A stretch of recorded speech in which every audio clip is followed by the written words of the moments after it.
Don't you just love Muslim discourse? No? Oh, I wonder why.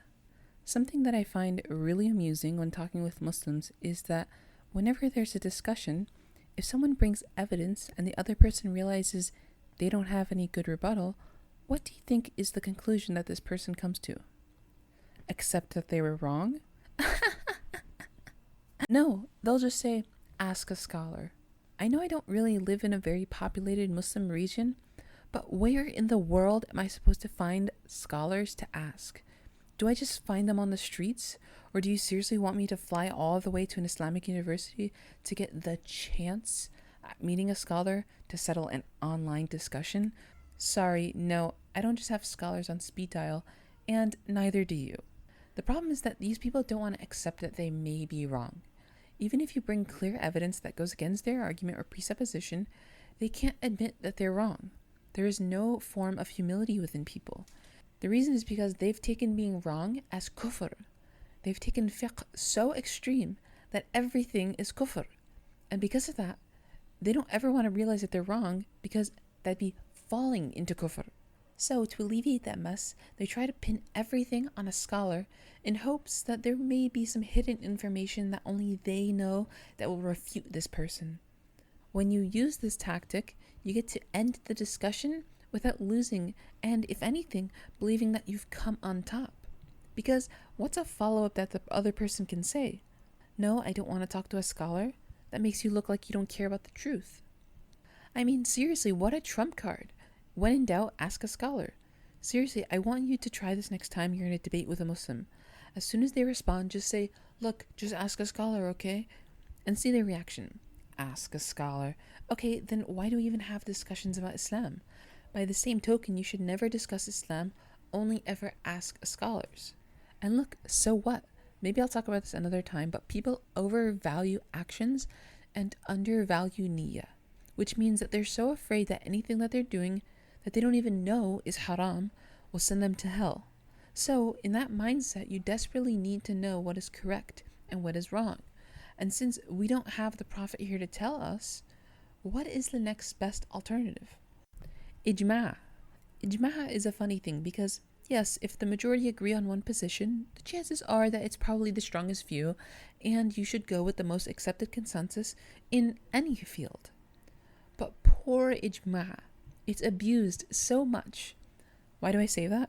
Because there's no way we could substantiate something as ijma'. How are we supposed to know every scholar in history's view on a matter and then calculate how many agree and how many disagree? Ijma' is a nothing burger. It's just used to make you feel like your argument is stronger without actually knowing if your argument is correct or not. Whenever you're having a discussion with someone, they'll just say, the majority of scholars agree, without even knowing if that's true or not. They're so desperate to be right, so no matter what you say, they'll just refer to the scholars. You know what's so beautiful about this? It makes them seem like an authority. What they mean by, but the majority of scholars agree, is you need to do more research. You have to plead ignorance. Ha ha ha. You don't know that the scholars agree? Pff, you jahil. It's so funny to me when people use this because in my experience, when they say scholarly consensus, I ask them, like whom? You know how I know they don't know? Because they say, give me a minute. And at best, they'll link you some fugazi looking article or some rando video of a scholar. Another way I know they don't actually know, because when I read the article or watch the video, 9 times out of 10 shows them that they're wrong or provides no evidence to back it up. It either just makes a declarative statement with no evidence, or the person also just says scholarly consensus. But look, none of this actually matters. You know why? Because nobody's honest. Islamic discourse online isn't about what's right, it matters what's popular. So long as you're the loudest or have a crowd of other people that agree with you, you'll always be right and come on top. An analogy I'll draw is with sports. Current and previous athletes prefer to just watch other players instead of stats.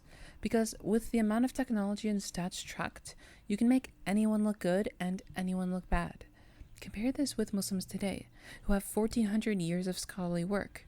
You can find anything and anyone to agree with you, and anything and anyone to disagree with someone. It's not honest. So with that in mind, don't fall for stupid traps like these.